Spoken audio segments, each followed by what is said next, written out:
Welcome you all Aradhana degree college के YouTube platform पर एक बार वापस से आप सभी लोगों का वेलकम है। आज की क्लास में हम लोग बीए सेकेंड ईयर का जो हमारे फर्स्ट पेपर है कंपैरेटिव गवर्नमेंट एंड पॉलिटिक्स, उसमें हम लोग हमारा पेपर बेसिक क्लास से मैं आज की क्लास अपनी स्टार्ट करना चाहूँगा, क्योंकि देखिए जैसा कि इस पेपर के नाम से स्पष्ट हो रहा है कि कंपैरेटिव गवर्नमेंट एंड पॉलिटिक्स, विभिन्न प्रकार की जो शासन व्यवस्था होती है, विभिन्न प्रकार की जो सरकारें होती है, उनके बीच में तुलनात्मक तरीके से अध्ययन करना, यही हमारे सेकेंड ईयर के पेपर का नाम है। तो इसलिए देखिए बेसिक्स के रूप में अगर मैं बात करूं तो हमको संसदात्मक शासन व्यवस्था और अध्यक्षात्मक शासन व्यवस्था, इन दोनों में अच्छे तरीके से डिफरेंस मालूम होने चाहिए। क्योंकि अगर आपको इन दोनों के बीच में डिफरेंस मालूम हुए कि संसदात्मक व्यवस्था अपने आप में क्या होती है, क्या क्या उनके मेरिट्स क्या क्या होते हैं, क्वालिटीज क्या क्या होती है, कैरेक्टरिस्टिक्स जो विशेषता है वो क्या क्या होती है, अध्यक्षात्मक व्यवस्था की विशेषता क्या क्या होती है, किन्हीं देशों में अध्यक्षात्मक व्यवस्था है तो क्यों है, किन्हीं देशों में संसदात्मक व्यवस्था है तो क्यों है, इन सारी बातों का जवाब हम लोग आज की क्लास में जानने की कोशिश करेंगे। अब देखिए जैसा कि आप सभी लोगों को पता है, फर्स्ट ईयर की क्लास में आप लोग ये पढ़ के आए हो कि शासन व्यवस्था जो होती है उसके मेनली 3 अंग होते हैं। ये जो वर्गीकरण किया गया है संसदात्मक शासन व्यवस्था और अध्यक्षात्मक शासन व्यवस्था, उसका बेसिकली आधार है शासन व्यवस्था के जो तीनों अंग होते हैं। पहला अंग होता है व्यवस्थापिका, आप सभी लोगों को पता होगा उसका काम है कानून बनाना। दूसरा अंग होता है कार्यपालिका, कार्यपालिका का काम होता है कानून को लागू करना। और तीसरा अंग होता है हमारा न्यायपालिका, न्यायपालिका का काम होता है कानूनों के या संविधान के संरक्षक के रूप में काम करना, ये देखना कि जो कानूनों का निर्माण व्यवस्थापिका द्वारा किया गया क्या वो संविधान के दायरे के अंतर्गत है या नहीं है।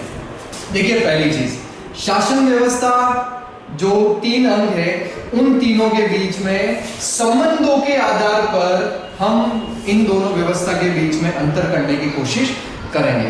तो सबसे पहले सुनिए, संसदात्मक शासन व्यवस्था होती क्या है। संसदात्मक शासन व्यवस्था को पार्लियामेंट्री फॉर्म ऑफ गवर्नमेंट भी बोला जाता है। संसदात्मक शासन व्यवस्था को कैबिनेट की शासन व्यवस्था भी बोला जाता है। संसदात्मक शासन व्यवस्था जो पूरे विश्व में संसदात्मक शासन व्यवस्था के जनक के रूप में फेमस है ब्रिटेन। अगर पूरे विश्व के अंदर संसदात्मक व्यवस्था करंट टाइम में फैली हुई है तो सबसे पहले उसका स्टार्टिंग पॉइंट रहा है ब्रिटेन। ब्रिटेन में एक जगह है, लंदन में एक जगह है, ब्रिटेन की कैपिटल में वेस्टमिनिस्टर हॉल, वहां पे सबसे पहले वहां की जो संसदीय जो समिति थी, जो वहां के मेंबर्स थे, उनकी सबसे पहले मीटिंग ऑर्गेनाइज हुई थी। उस मीटिंग से ही आगे चलकर ये वाली शासन व्यवस्था अपने फॉर्मेशन में आती है। इसलिए संसदात्मक शासन व्यवस्था का अगर आपसे दूसरा नाम पूछा जाए तो संसदात्मक शासन व्यवस्था को हम लोग वेस्टमिनिस्टर मॉडल के नाम से भी जानते हैं। ठीक है, ध्यान रखना इस बात का। तो देखिए संसदात्मक शासन व्यवस्था को चाहे तो उसको कैबिनेट व्यवस्था को, चाहे तो उसको वेस्टमिनिस्टर मॉडल को, ठीक है, चाहे तो उसको पार्लियामेंट्री फॉर्म ऑफ गवर्नमेंट को, ये सारी व्यवस्था इसी के ही अलग अलग नाम है। जैसा कि मैंने पहले बताया, इन तीनों व्यवस्थाओं में संबंधों के आधार पर यह वर्गीकरण किया गया। तो देखिए पहला, अगर मैं इन दोनों में मतलब बताऊं, आप सभी लोगों ने पढ़ा होगा बीए फर्स्ट ईयर की क्लास में आपके जो पेपर चलता है भारतीय शासन और राजनीति। भारतीय शासन और राजनीति में ये तीनों ही अंग, जैसे भारत के एग्जाम्पल से बताता है, आप सभी लोगों को पता है कि भारत ब्रिटेन की संसदात्मक व्यवस्था को फॉलो करता है। भारत में जो कार्यपालिका होती है, भारत में कार्यपालिका मुख्य रूप से 2 प्रकार की होती है। भारत में पहली कार्यपालिका होती है नाम मात्र की, और दूसरा हम लोग कार्यपालिका का क्लासिफिकेशन कर सकते हैं वास्तविक रूप से।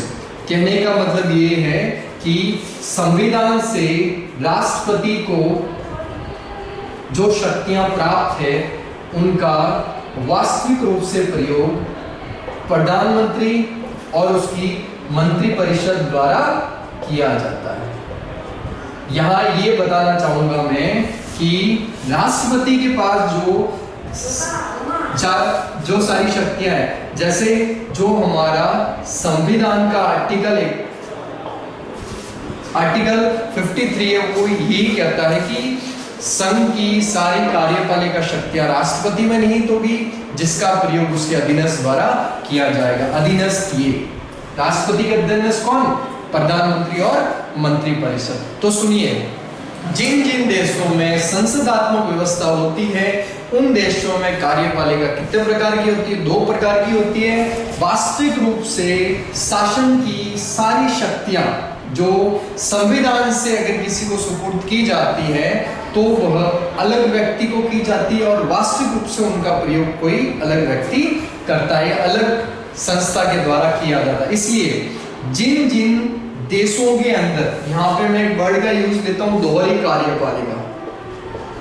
दोहरी कार्यपालिका, जिन जिन देशों के अंदर दोहरी कार्यपालिका पाई जाती है उन देशों में संसदात्मक शासन व्यवस्था पाई जाती है। ये पहला गुण है संसदात्मक व्यवस्था में। हम सबसे पहले इनमें अंतर पढ़ने की कोशिश करेंगे, अंतर बाद में देखेंगे। सबसे पहले हमें पता होने चाहिए आखिर ये व्यवस्था होती क्या, इनके अंदर कौन है, तभी तो हम लोग इन दोनों के बीच में डिफरेंस कर पाएंगे। संसदात्मक शासन जो ये व्यवस्था है उसका पहला गुण मैंने ये बताया, संसदात्मक शासन व्यवस्था में कार्यपालिका 2 प्रकार की होती है।